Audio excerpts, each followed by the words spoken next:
نبی کریم صلی اللہ تعالیٰ علیہ وسلم نے فرمایا ہے کہ اللہ تبارک و تعالیٰ نے مجھے جو فضیلتیں دی ہیں نا، ان میں سے ایک فضیلت یہ ہے کہ اللہ تعالیٰ نے میرے لیے ساری زمین کو مسجد بنا دی ہے۔ اس کا معنی یہ ہے کہ جہاں بھی نماز ادا کرو گے تمہاری نماز ہو جائے گی، لیکن وہ خاص حصہ، وہ خاص جگہ جو نماز کے لیے وقف کر دی جاتی ہے اس کو مسجد کہا جاتا ہے۔ مسجد کا لغوی معنی تو سجدہ گاہ کے، لیکن وہ خاص باؤنڈری جس کو مختص کر دیا جاتا ہے کہ یہاں نماز پڑھی جائے گی، اس کا نام مسجد ہے۔ مسجد سے پیار کرنا، مسجد کے ساتھ دلچسپی لینا، مسجد کے ساتھ دل لگانا، مسجد کی تزئین و آرائش میں، خدمت میں اپنے آپ کو شامل رکھنا، اور سب سے بڑھ کے یہ کہ مسجد کے ساتھ اپنے دل کو جوڑ کے رکھنا، یہ اہل ایمان کی علامت ہے۔ مسلمان کا روحانی رشتہ اللہ اور اس کے رسول صلی اللہ علیہ وسلم کے ساتھ ہے۔ آپ کا جس آدمی کے ساتھ رشتہ مضبوط ہوتا ہے، آپ اس کے مکان کی طرف کھینچے چلے جاتے ہیں، کوشش کر کے جاتے ہیں کہ میرا بھائی سے ملنے کو دل کر رہا ہے، تو اس کی طرف توجہ ہو جاتی ہے، وقت نکالتے ہیں، ٹائم خرچ کرتے ہیں، پیسہ لگاتے ہیں، وہاں جاتے ہیں۔ بیٹی میں نے بیاہ دی ہے، اپنے گھر چلی گئی ہے، پر میرا ملنے کو دل کر رہا ہے، وقت فرصت سارا کچھ دیکھ کے وہاں پہنچ جاتے ہیں۔ اصل اس گھر جانا مقصود نہیں ہوتا، اصل تو بیٹی کی ملاقات مقصود ہوتی، اصل بھائی کا مکان دیکھنا مقصد نہیں، اصل تو بھائی کی ملاقات مقصد ہے۔ تو مسجد میں جب آپ آتے ہیں تو مقصود یہ ہے کہ میں اس جگہ جا رہا ہوں جسے رب کریم نے اپنا گھر قرار دیا ہے۔ اب اس گھر کے ساتھ دلچسپی، اس گھر کے ساتھ آپ کا تعلق مضبوط ہوتا چلا جاتا ہے۔ رسول کریم صلی اللہ علیہ وسلم نے فرمایا ہے کہ زمین پر جو گھر سب سے پہلے بنایا گیا، جو مسجد سب سے پہلے بنائی گئی، وہ بیت اللہ شریف، مسجد الحرام، اور فرمایا جب ساری دنیا فنا ہو جائے گی تو جو جگہیں باقی رہ جائیں گی وہ مسجدیں، وہ حصہ جس پہ مسجد تعمیر کر لی جاتی ہے وہ حصہ باقی رہے گا۔ مسلمانوں کے اندر جہاں چیزیں بڑی تیزی کے ساتھ پھیلی اور ہماری دلچسپیوں کا رخ جب سے دنیا داری کی طرف زیادہ بڑھا، تو مسجد سے بھی تھوڑا سا لوگوں کا رجحان کم ہوا ہے۔ ایک تو لوگ مسجد میں دیر سے آتے ہیں اور پھر جلدی جانے کا شوق رکھتے ہیں۔ کبھی ہم دیکھتے تھے کہ اسکول کا گیٹ بہت بڑا ہوتا تھا لیکن چھٹی کے ٹائم تنگ پڑ جاتا تھا۔ یہی حال مسجد میں جب نماز ختم ہوتی ہے تو اس وقت ہوتا ہے۔ پتہ نہیں کتنے ضروری کام ہیں جو پیچھے ہیں، کون سی ایسی چیز ہے جو دھکیل رہی ہے۔ بچے تو اپنے آپ کو بڑی قید میں سمجھتے تھے، اس لیے جایا کرتے تھے، لیکن مسجد سے اس تیزی سے نکلنا، نماز پڑھنے والوں کی نماز کا خیال نہ کرنا، کسی کی تکلیف کا احساس نہ کرنا اور شدت کے ساتھ وہاں سے نکلنے کی کوشش کرنا، اس عمل پر جب غور کیا جائے تو برے خیالات ذہن میں آتے ہیں۔ ایسی چیزیں ذہن کے اندر آتی ہیں جن کا ایک مسلمان کے حق میں ہونا ٹھیک نہیں۔ میرے نبی پاک صلی اللہ تعالیٰ علیہ وسلم نے ارشاد فرمایا، کریم محبوب فرمانے لگے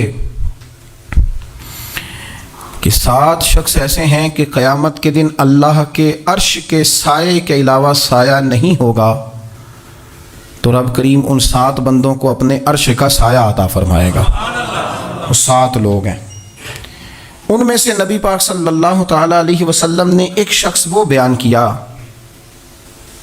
کہ جو نماز پڑھ کے مسجد سے نکل تو جاتا ہے پر اس کا دل مسجد کے ساتھ جڑا رہتا ہے، اس کی طبیعت مسجد کے ساتھ لگی رہتی ہے کہ اللہ کے گھر سے ہو کے آیا ہوں، مجھے دوبارہ اللہ کے گھر جانا ہے۔ اس کا دل لگا رہتا ہے، جڑا رہتا ہے، وہ انتظار کرتا ہے کہ دوبارہ کب میں نے مسجد میں جائیں۔ یہ رویہ نہیں اس کا ہونا چاہیے کہ وہ کہے اوہو سردیوں میں تو بس نماز ہی نماز رہ گئی ہے، اعتراض نہ کرتا پھرے، بلکہ وہ اس کا دل جڑا رہے۔ مسجد کے ساتھ جو خاص رشتہ ہے، بخاری مسلم میں حدیث ہے، نبی پاک صلی اللہ علیہ وسلم نے فرمایا، ویسے تو ساری زمین ہی اللہ کی ہے نا، للہ ما فی السماوات و ما فی الارض، زمین و آسمان میں جو کچھ بھی ہے وہ اللہ کا ہے، لیکن حضور فرماتے ہیں کہ خطہ زمین پر جو جگہ رب کو سب سے زیادہ پیاری، جگہ ساری اللہ کی ہے، پر جو اللہ کو سب سے پیارا ٹکڑا ہے وہ جگہ ہے جہاں مسجد بنا دی جاتی ہے۔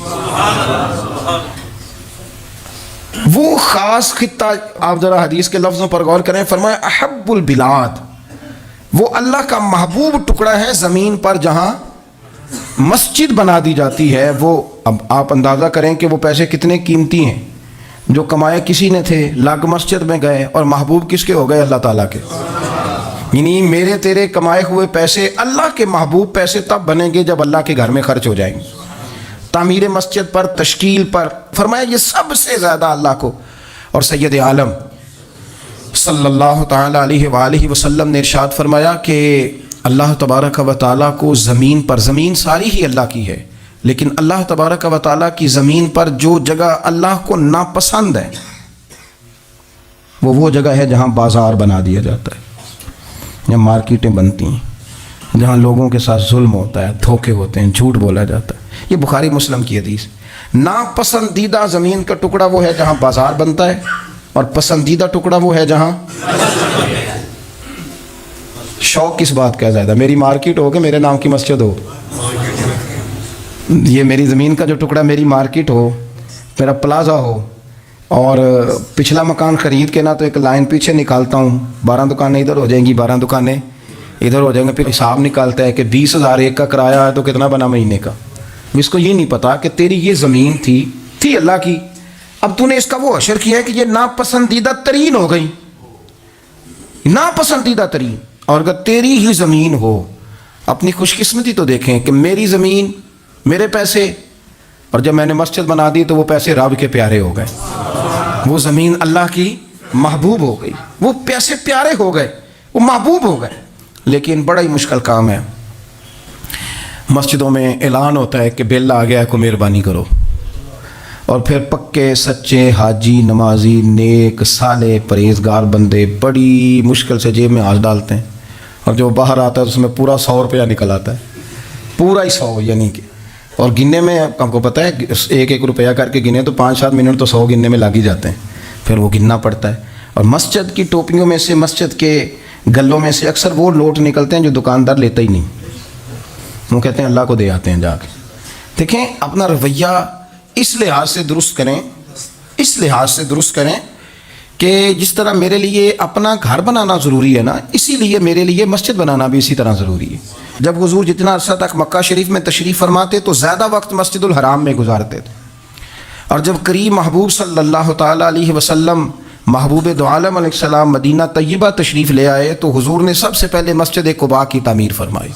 کوئی ایک حجرہ نہیں ابھی بنایا، ابھی یہ طے نہیں کیا کہ میں نے مدینے کے کس حصے میں اپنا مکان بنانا ہے، کہاں رکنا ہے. سب سے پہلے مسجد شریف کی تعمیر فرمائی اور بنفس نفیس فرمائی. وہ مسجد مکمل ہو گئی. سرکار کا قیام تھا جناب ابو ایوب انصاری کے گھر میں. تھوڑے سے فاصلے پر نظر پڑی تو ایک کھلا میدان موجود تھا، 2 یتیم بچوں کی زمین تھی. فرمایا یہ زمین مجھے دے دو، اس میں مسجد بناؤں گا. ان 2 یتیم بچوں نے عرض کی یا رسول اللہ صلی اللہ علیہ وسلم آپ رکھ لیں، مسجد بنا لیں. فرمایا یوں نہیں بھائی، پیسے دیں گے. اسلام یہ نہیں کرتا کہ بندے کی حیثیت سے زیادہ اس پر بوجھ ڈال دیا جائے. وہ یتیم بچے ہیں، ابھی ان کے پاس کوئی ایسے ذرائع نہیں ہیں مال کمانے کے، تو فرمایا تمہیں پیسے ملیں گے. اور حضرت ابوبکر صدیق رضی اللہ تعالیٰ عنہ اور حضرت عثمان غنی جیسے مالداروں کے ذمے لگایا گیا کہ انہیں رقم ادا کی جائے. وہ پیسے ان بچوں کو دیے، یہاں مسجد کی تعمیر شروع کی. اب چونکہ مسجد قباء بھی سرکار نے بنائی تھی تو ایسا نہیں فرمایا کہ اس کو چھوڑ دیا جائے، بلکہ صحیح حدیث کے لفظ ہیں کہ نبی کریم علیہ السلام ہر ہفتے یا گھوڑے پر بیٹھتے یا اونٹنی پر بیٹھتے یا پیدل سفر کرتے، اور ہر ہفتے فجر کی نماز پڑھ کے مسجد قباء تشریف لے جاتے. اس مسجد کی آباد کاری میں حضور دلچسپی لیتے، شوق تھا سرکار کو، اس کو آباد کرنے میں دلچسپی لیتے. اور پھر میرے محبوب کریم علیہ السلام نے اس مسجد کے آباد کرنے میں ایک اور فضیلت بیان کی. فرمایا جو بندہ گھر سے وضو کرے اور میری مسجد قباء میں آ کے 2 رکعت نفل پڑھے، اللہ کے رسول کا وعدہ ہے اللہ اسے پورے عمرے کا ثواب عطا فرمائے گا. آپ دیکھ لیں مدینہ شریف میں جس طرح مسجد نبوی شریف ہر وقت کھلی رہتی ہے، مسجد قباء بھی ہر وقت کھلی رہتی ہے، ہر وقت وہ مسجد موجود ہے. دن کو جائیں رات کو جائیں آپ کو وہاں نماز پڑھنے کے مواقع میسر ہیں. گویا حضور نے بنائی بھی ہے اور میرے نبی نے بسائی بھی ہے، اور وہ پوری طرح بسی ہوئی ہے. وہاں لوگوں کا آنا جانا ہے، وہاں ہر قسم کی خوشبری. یہاں حضور نے مسجد کی بنیاد رکھی، حجرہ کوئی نہیں ابھی بنایا، کسی زوجہ کے لیے رہنے کو کوئی جگہ نہیں بنائی. یہ آپ شوق دیکھیں، مسجد کے ساتھ حضور کی دلچسپی دیکھیں کہ سرور کائنات صلی اللہ تعالیٰ علیہ وسلم نے مسجد نبوی شریف کی بنیاد رکھی. مسجد کے لیے حضور نے خود بنفس نفیس تعمیر میں حصہ لیا. حضور پتھر اٹھا کے لاتے، مسجد کی تعمیر میں کام کرتے. حضرت سیدنا ابو ہریرہ رضی اللہ تعالیٰ عنہ فرماتے ہیں ہم ایک ایک اینٹ اٹھا کے لاتے تھے تو حضرت عمار بن یاسر رضی اللہ تعالیٰ عنہ 2 اینٹیں اٹھاتے تھے. تو جب وہ اینٹیں اٹھا کے لا رہے تھے تو ان کے کپڑوں کو کچھ مٹی لگ گئی. تو جس طرح انسان کسی بچے کو شاباش نہیں دیتا اور کبھی کسی بچے کو مٹی لگ جائے تو اس کے کپڑے نہیں جھاڑتا، سرور کائنات صلی اللہ تعالیٰ علیہ وآلہ وسلم نے جب دیکھا، یہ بخاری کے لفظ ہیں، سید عالم علیہ السلام نے جب دیکھا کہ حضرت عمار بن یاسر کے کپڑوں کو مٹی لگ گئی ہے تو حضور صلی اللہ علیہ وسلم قریب گئے اور صحابہ فرماتے قربان جائیں، حضور نے اپنے دست مبارک سے ان کے کپڑوں کی مٹی جھاڑنی شروع کر دی. گویا مسجد بنانے والے مزدور کے ساتھ نبی پاک علیہ السلام کی اتنی دلچسپی ہے، اگر اس کے کپڑوں کو مٹی لگ جائے تو حضور اپنے ید اللہ والے ہاتھوں سے وہ مٹی صاف فرماتے ہیں.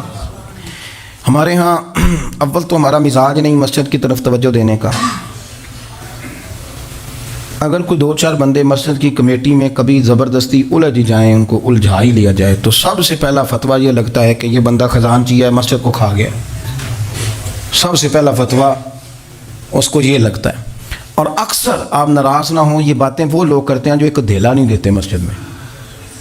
ان کو بڑی فکر ہوتی ہے دوسروں کے پیسوں کی، ہے جی، کہ اس نے پیسے دیے تھے تو یہ کھا گیا. مجھے بھی ایک دفعہ ایک جگہ میں گیا ہوا تھا تو ایک صاحب کہنے لگے جی اس مسجد میں بڑا فنڈ آیا پر فلانا بندہ کھا گیا ہے. تو اس سے بھی تھوڑا سا وہ یہ ہوتا ہے کہ جب آپ کسی کے خلاف بات کرتے ہیں تو سامنے والا آپ کو اپنی ہمدردی دے کے تو 1-2 بات اور کرتا ہے. میں نے اس سے کہا کہ آپ نے کتنے پیسے دیے مسجد میں؟ کہنے لگا جی کچھ میں نے بھی دیے. میں کہا چل پہلے تیرے تے دعا مانا وہ کولوں آ چلیے.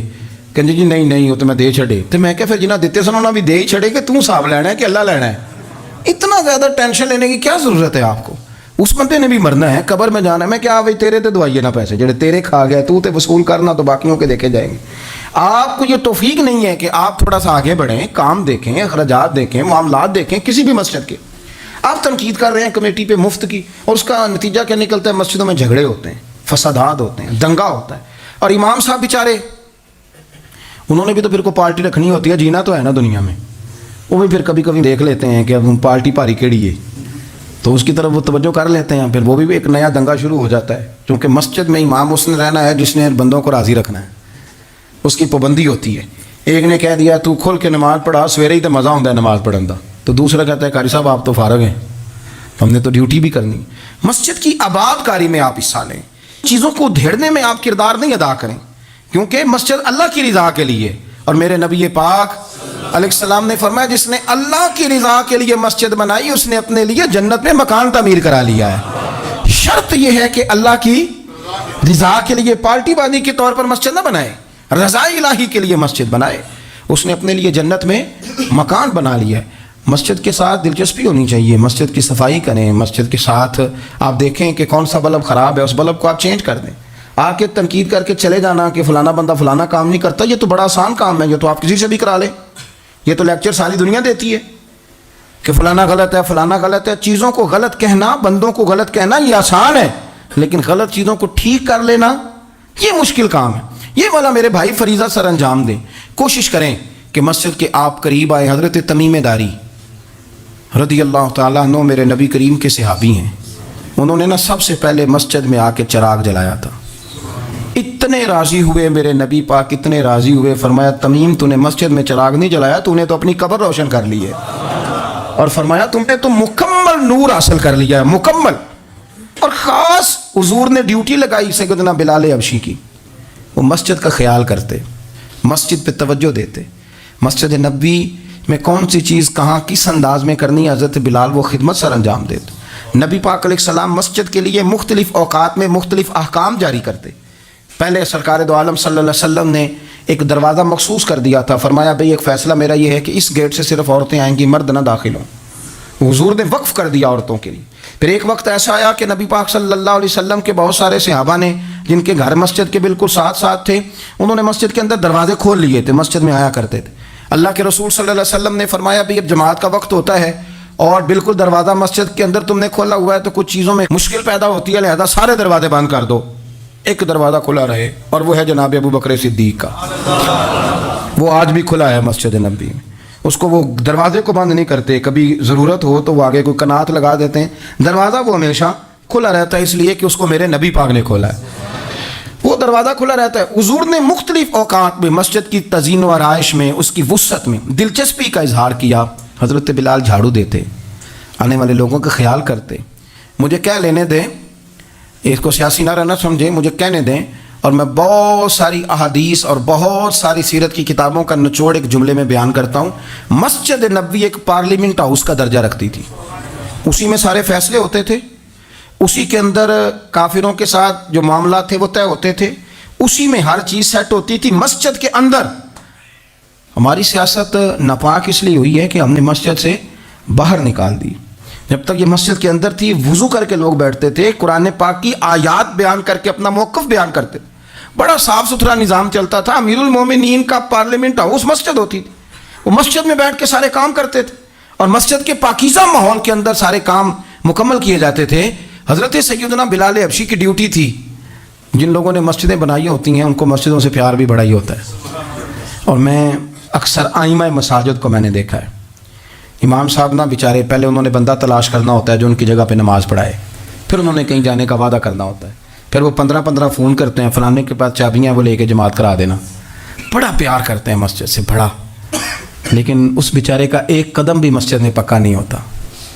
سارے نمازی غلطی کر لیں, بھول جائیں تو بچ جاتے ہیں, ان کو کوئی مسجد سے نہیں نکالتا. لیکن امام کبھی کسی موقع پر کسی بھی جگہ کو 2-4 جگہ پہ چھٹی کر لے, کوئی غلطی کر لے تو فارغ ہو جاتا ہے. حالانکہ سب سے زیادہ دلچسپی اس کی ہوتی ہے مسجد کے ساتھ.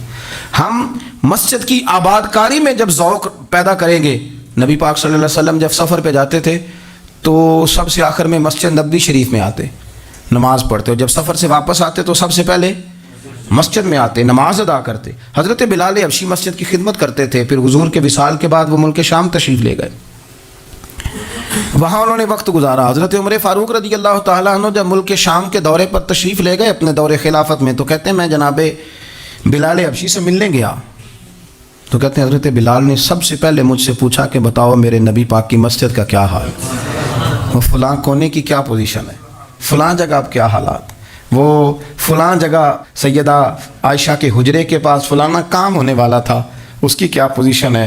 ایک ایک چیز کے بارے میں پوچھا. کیا خوبصورت فرمان ہے حضرت عبداللہ ابن مسعود کا. آپ فرمایا کرتے اللہ کا کوئی بندہ جب مسجد میں کسی مخصوص جگہ نماز پڑھتا ہے نا, تو جب وہ کچھ دن نہیں آتا تو مسجد اس کا انتظار کرتی, مسجد اس سے ڈھونڈتی ہے, مسجد پوچھتی ہے وہ کدھر گیا, قربان جاؤں. فرمایا اگر وہ بندہ انتقال کر جائے, وہ دنیا چھوڑ جائے, تو مسجد کی وہ صف روتی ہے, وہ اسے ڈھونڈتی ہے, وہ اس کو تلاش کرتی ہے, وہ اس کے لیے آنسو بہاتی, اللہ کے حضور التجا کرتی ہے کہ یا اللہ وہ یہاں رہا کرتا تھا, وہ یہاں نماز پڑھتا تھا, وہ یہاں آیا کرتا تھا. مسجد اس کے لیے روتی ہے. اللہ کرے آپ سمجھیں میری بات. کسی کو بیٹے رو رہے ہیں, کسی کو بیٹیاں رو رہی ہیں, کسی کو وہ لوگ رو رہے ہیں جن کی ضرورتیں پوری کرتا تھا. اور یہ جو مسجد سے پیار کرنے والا تھا, مسجد کا نمازی, اس کے لیے مسجد کی صف, مسجد کا مصلی آنسو بہاتا ہے. اے مالک وہ کہاں گیا جو یہاں نماز پڑھتا تھا, مجھے بتلاؤ. جس کو مسجد یاد کر کے روئے گی, پھر اس کی قبر پہ اللہ کتنی رحمتوں کا نزول فرمائے, پھر اس کے اوپر کس قدر کرم کی برکھا برسے, اسے کس قدر نوازا جائے گا جس کے لیے مسجد روئے گی. مسجد کا یہ اعزاز ہوگا جس کے لیے. ایک صحابی نے عرض کیا تھا کہ یا رسول اللہ صلی اللہ علیہ وسلم میں نابینا ہوں, مجھے نظر نہیں آتا, اجازت ہے گھر میں نماز پڑھ لوں؟ تو میرے کریم علیہ السلام نے فرمایا تیرے کانوں میں اذان کی آواز جاتی ہے؟ حضور جاتی ہے. فرمایا پھر گھر نہ پڑھ, پھر مسجد آ کے پڑھ, پھر تو مسجد میں آیا کر, تو نماز پڑھا کر, تیرے کانوں میں آواز جاتی, لہذا تو مسجد میں آیا کر, یہاں آ کے نماز پڑھا کر. بہت سارے لوگ ہیں عدم دلچسپی. ہاں گھر میں بھی نماز پڑھنی چاہیے. مشکات میں حدیث ہے, نبی پاک علیہ السلام نے فرمایا اپنے گھروں میں مسجدیں بناؤ, یعنی ایک جگہ مخصوص کرو ہاں جہاں صرف نماز پڑھی جائے. فرمایا اپنے گھر میں مسجد بناؤ اور کچھ حصہ نماز کا گھر میں بھی پڑھا کرو, کچھ نوافل, کچھ سنتیں, کچھ حصہ گھر میں بھی نماز کا پڑھا کرو. فرمایا اپنے گھر کو قبرستان نہ بناؤ. اس کا مطلب ہے جس گھر کے اندر نماز نہ پڑھی جائے بالکل, اس گھر میں سارے زندے لوگ بھی رہتے ہوں تو گھر قبرستان ہے. یہ حضور کا فرمان ہے کہ سارے لوگ زندے ہیں, ہنستے ہیں, بستے ہیں, کھیلتے ہیں, اٹھتے ہیں, پر 2 رکعتیں نماز نہیں پڑھی جاتی, وہ قبرستان ہے. حضور نے فرمایا قبرستان ہے. جتنی مرضی ٹائلیں لگی ہوئی ہوں, ہر کمرے میں اے سی ہو, بڑا شاندار باتھ روم ہو, ساری سہولتیں ہوں, اگر گھر والے گھر میں کچھ نماز نہیں پڑھتے, خواتین نہیں پڑھتی, مرد کچھ نفل نہیں پڑھتے, وہ قبرستان ہے. اور جس گھر میں کوئی اٹھ کے سویرے تہجد کا وضو کرتا ہے وہ مردوں کا گھر نہیں، وہ تو زندوں کا گھر ہے۔ بچوں کو تکلیف تو ہوتی ہے جب سویرے بوڑھے اٹھ کے تہجد کا وضو کرتے ہیں، کیونکہ ان کے سونے کا ٹائم ہی وہ ہوتا ہے جب بابے اٹھ جاتے ہیں۔ بابا جی سویرے اٹھ کے وضو کر رہے ہوتے ہیں تو بچہ تنگ ہوتا ہے، دیکھو جی مطلب چونکہ اس نے جو سونا ہی اس وقت ہے جب دنیا کے جاگنے کا وقت ہے، لیکن اس کو پتہ نہیں کہ تیرے گھر میں کوئی تہجد کا وضو کرتا ہے تو رب راضی کتنا ہوتا ہے۔ ہو سکتا ہے تیری بھی بڑی خطائیں اس کی وجہ سے معاف ہو جاتی ہیں، اس کا بوڑھا باپ، اس کا دادا، اس کا نانا سویرے اٹھ کے نماز پڑھنے لگا ہے۔ ہم کیوں نہیں اس بات کو سمجھتے کہ مسجد کے ساتھ ہماری دلچسپی، اللہ کے گھر کے ساتھ ہمارا تعلق، میرے نبی کریم صلی اللہ تعالی علیہ وسلم نے فرمایا میں نے جنت کے اندر دیکھا کہ کس عمل کا ثواب زیادہ ہے، تو فرمایا میں نے سب سے زیادہ اجر والے جو اعمال دیکھے ان میں ایک عمل یہ ہے کہ جو بندہ مسجد کی صفائی کر کے کچھ کوڑا مسجد سے باہر نکال دے گا، رب کریم اسے جنت میں بڑا درجہ عطا فرما دے گا۔ لیکن یہ تو کام کرے گا کوئی غریب آدمی، ناراض نہ ہونا، مسجد میں جھاڑو دے گا کوئی۔ میں نے اپنے لاہور والے سارے پیر بھائیوں کو بلایا تھا کچھ دن ہوئے، میں نے ان کو نصیحت کی تھی کہ آپ اپنے علاقے کی مسجد کی صفائی کیا کریں، اور ساتھ میں نے انہیں کہا تھا کہ یہ میرا اپنے حکم سمجھنا ہے کہ مسجد کے انتظامی معاملات میں مداخلت نہیں کرنی، اپنی مسجد محلے کی میں جائیں اور جا کے جھاڑو دیں۔ بابا فرید صاحب رحمۃ اللہ علیہ فرمایا کرتے تھے جو چاہتا ہے اس کے دل کو سکون ملے تو وہ اللہ کے گھر میں جھاڑو دیا کرے، اور خود اپنے آپ سے کہا کرتے تھے اٹھ فریدہ ستیا جھاڑو دے مسجد، تو ستا ہے رب جاگدا تیری ڈاڈے نال پرید، مسجد کی صفائی کر۔ لیکن یہ بھی غریبوں کے حصے میں آیا، امیر بندہ تو 50,000 روپیہ دیتا ہے مسجد میں، کہتا ہے واکر خرید لو، پھر اس کے بعد قاری صاحب سے آ کے کہتا ہے کہ تو واکر لے کے دیتا سی صفائی کیوں نہیں کرا دے؟ تو اگر کوئی غریب آدمی ذرا ڈرتے ڈرتے لقمہ دیتا ہے تگڑے بندے کو، ڈرتے ڈرتے وہ اسے کہہ ہی دے نا کبھی کہ قاری صاحب کو صفائی نہیں کرائی دی، تو پھر امیروں کے پاس ایک اور بھی جملہ ہے، وہ کہتے ہیں انہیں کہڑا آپ کرنی بالا کو نہیں کرانی، تو میں کہ تسی اپنے بالا کو کرا لو، لیاؤ بالا نال، وہ نہیں کرتے صفائی۔ اگر آپ کے بچے آپ کے کہنے پہ صفائی نہیں مسجد کی کرتے تو قاری صاحب کے کہنے میں کب صفائی کریں گے؟ قاری صاحب کے پاس بھی بچوں کی اماں آ جاتی ہے، وہ آ کے کہتے ہیں مولوی تو 8,000 کا ہے اور میرا بچہ 1.5 کروڑ کا ہے، میرے سے پیسے لے کے صفائی والا بندہ رکھ لے، میرا بچے نے اسکول جانا ہوتا ہے، سبق سنانے آتا ہے کہ صفائیاں کرنے آتا ہے۔ کہاں ہیں وہ لوگ گئے جو توجہ کے ساتھ مسجد سے پیار کرتے تھے، جن کا ذوق ہوتا تھا، جن کو شوق تھا کہ وہ مسجد کے ساتھ اپنی دلچسپیوں کو برقرار رکھیں گے اور دور سے چل چل کے مسجد کے قریب آئیں گے؟ طبیعت ہی نہیں، دل ہی نہیں۔ وہ بندہ جس نے 50,000 روپیہ دیا وہ جھاڑو کو ہاتھ لگائے، توبہ توبہ توبہ توبہ، وہ کوئی کام کر لے ہو ہی نہیں سکتا، سوال ہی نہیں پیدا ہوتا۔ وہ تو آ کے کہے گا جاتی دفعہ، کہہ جائے گا کہ وہ ذرا فلانی جگہ کو بھی صاف کرا دے، وہاں بڑا برا حال تھا، تو بھئی یہ تو اللہ کا گھر ہے، تو جس طرح اللہ سب کا رب ہے اسی طرح مسجد بھی سب کی سانجھی ہے کہ نہیں؟ تو وہ تھوڑی سی نیکی آپ کر لیں، وہ جھاڑو پڑا ہے کام کریں اپنے علاقے کی مسجد کی خوبصورتی میں، تزئین و آرائش میں، اور کوشش کریں تھوڑا چل کے وقت پہ مسجد میں جائیں، ذوق بنائیں۔ ایک قبیلہ تھا مسجد نبوی شریف سے تھوڑا دور رہتے تھے وہ لوگ، تو نبی کریم صلی اللہ تعالیٰ علیہ وسلم کی مسجد کے دائیں بائیں نا کچھ مکانات خالی ہوئے، تو مالکوں نے یہ کہا کہ ہم یہ مکانات بیچیں گے۔ ان کو دور سے آنا پڑتا تھا تو انہوں نے ارادہ کیا کہ یہ قریب کے جو مکانات ہیں یہ ہم خرید لیتے ہیں۔ نبی کریم صلی اللہ تعالیٰ علیہ وسلم کو خبر ملی کہ بنو سلیم قبیلے کے وہ لوگ یہ مکان خرید رہے ہیں تاکہ ہمیں مسجد کا قرب نصیب ہو جائے، دور سے چل کے آنا پڑتا ہے، وہ قریب آ جائیں گے تو ذرا مسجد میں حاضری ہماری آسان ہو جائے گی۔ حضور نے انہیں بلا لیا، فرمایا تم مکان خریدو تمہاری مرضی، نہ خریدو تمہاری مرضی، پر ایک بات سن لو، تم جتنے قدم چل کے آتے ہو نا رب کے فرشتے تمہارے قدم لکھ لیتے ہیں، تمہارے قدم لکھے جاتے ہیں، تمہارے قدم 2 دفعہ حضور نے فرمایا، حدیث میں موجود ہے 2 دفعہ تمہارے قدم لکھے جاتے ہیں۔ وہ لوگ بڑے مشتاق تھے اللہ کے بارگاہ سے اجر کے آنکھیں کھول، حضور فرشتے ہمارے قدم لکھتے ہیں، رب کو دکھاتے ہیں کہ اتنے قدم چل، ہاں تمہارے قدم لکھے جاتے ہیں۔ کہا یا رسول اللہ ہم نے نہیں قریب آنا، ہم دور ہی ٹھیک ہیں، ہم چاہتے ہیں ہمارے زیادہ قدم لکھے جائیں، زیادہ قدم، ہم دور سے چل کے آیا کریں گے۔ شعر یاد آ گیا ہے کسی درویش کا، اس نے کہا تھا کہ گو سنا تھا آستانہ یار دور ہے، پر ہم نے بھی ٹھان لی تھی کہ جانا ضرور ہے۔ رسول کریم صلی اللہ تعالیٰ علیہ وسلم کے غلاموں نے مسجدیں بنائیں، مسجدوں کے ساتھ دلچسپی کا رویہ رکھا، مسجد کے ساتھ ان کی وابستگی بڑی مضبوط رہی۔ میں نا مسجد نبوی شریف میں بیٹھا تھا، تو بہت زیادہ شہرت بھی کئی دفعہ بہت سارے مسائل کو بھی جنم دیتی ہے۔ تو کچھ ایسی جگہیں ہوتی ہیں جہاں آپ کو خود ادب کے ساتھ جانا چاہیے. وہاں زیادہ جھمگٹے لوگوں کا آنا جانا ہاتھ چموانا ویسے ہی تھوڑا ادب کے خلاف لگتا ہے. تو کوشش ہوتی ہے کہ ذرا وہاں کوشش کی جائے کہ ذرا چپکے سے کوئی کام ہو جائے. لیکن پیار کرنے والے تو پھر مل ہی جاتے ہیں نا ہر جگہ. مسجد نبوی شریف کی صفائی کرنے والے لوگ میرے پاس آ کے بیٹھ کے کہنے لگے آپ سے فوٹو کھنچا لیں. تو مجھے ایک شعر یاد آ گیا کسی درویش کا. اس نے کہا تھا طیبہ کے سارے خادم پہچانتے ہیں مجھ کو تو خبر نہیں تھی میں اس قدر بڑا ہوں. میں نے کہا جی کھنچوا لیں. ان میں ایک شخص بولا, کہنے لگا پیر صاحب آپ سے ایک بات کرنی ہے. میں نے کہا کریں. کہنے لگا میرا نا تنخواہ بڑی تھوڑی ہے, بلدیہ کا ملازم ہوں, تھوڑی سی تنخواہ ملتی ہے, تو میرا ارادہ تھا چھوڑ جاؤں. روز پروگرام کرتا تھا کہ پاکستان جا کے کوئی کام کر لوں گا. پھر میں نے آپ کی ایک تقریر سنی. میں نے کہا وہ کون سی؟ کہنے لگے آپ نے بتایا ہے کہ بخاری میں حدیث ہے ایک بی بی مسجد کی صفائی کرتی تھی, بیمار ہو گئی تو حضور تیمارداری کرنے جاتے تھے, اور جب اس کا رات کو انتقال ہوا صحابہ نے حضور کو تکلیف دینا بہتر نہ سمجھا, دفن کر دیا. تو نبی کریم نے سویرے فرمایا مجھے بتاؤ اس کی قبر کہاں ہے.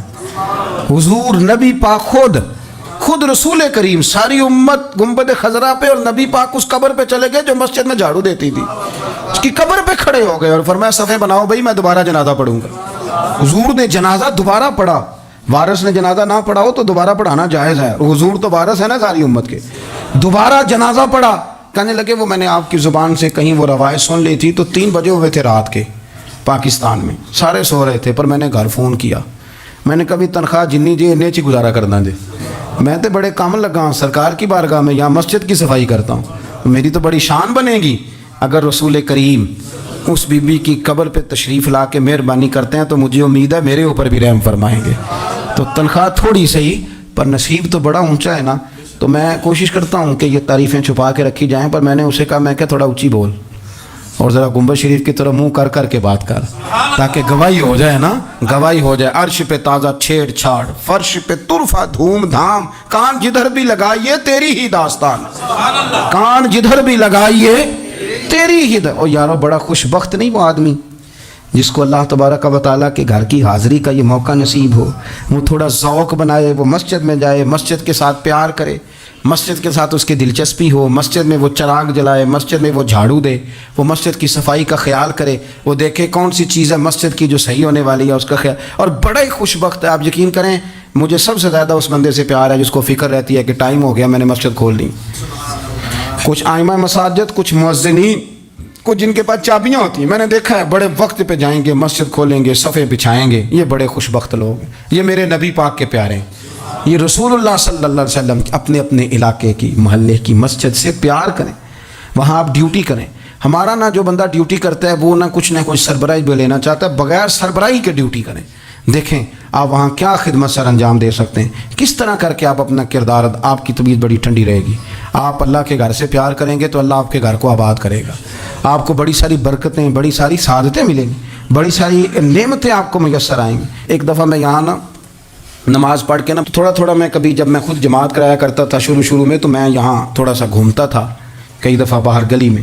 تو 15-20 دنوں کے بعد ایک بابا جی کبھی آتے تھے تو 10 روپے 15 روپے بار گلے میں ڈال کے چلے جاتے تھے. تو میں نے ان کو, میں جانتا نہیں تھا, 2-3 دفعہ نظر پڑی تو مجھے تھوڑا سا ذہن بنا کہ یہ بزرگ کون ہے.